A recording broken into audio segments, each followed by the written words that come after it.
In today's video, I'm going to teach you how to create a space in Confluence. If you're new to Confluence, a space is your dedicated area for pages, documents, and collaboration. It helps keep everything related to a project, team, or department neatly organized so people know where to find things. First, head to the top navigation bar and open the Spaces menu. From there, select Create Space. This is your starting point. You'll be asked to choose a space type. If you want full control and a clean slate, go with blank space. If you prefer something ready to go with structure built in, pick a theme or knowledge base space.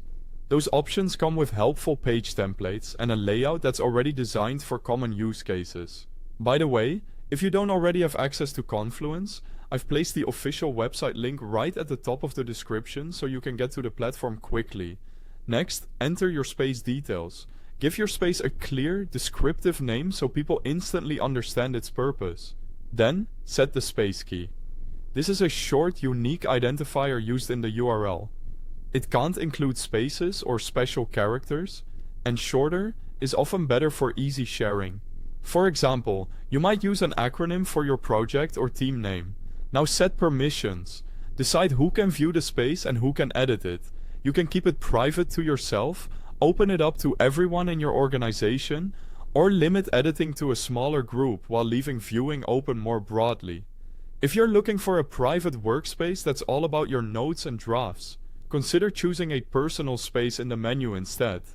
When everything looks good, click Create to finalize the space. Confluence will spin up your new area immediately, and you'll land on its homepage ready to add pages, upload files, and start collaborating. A couple of key tips before we wrap up. You'll need the Create Space global permission to make a new space. If you don't see the Create Space option, that permission may not be enabled on your account. Also, it's a great idea to use separate spaces for different projects, teams, or departments.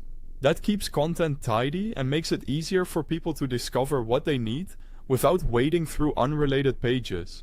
That's it for creating a space in Confluence. If this helped, check the link at the top of the description, set up your space, and start organizing your work today. Thanks for watching.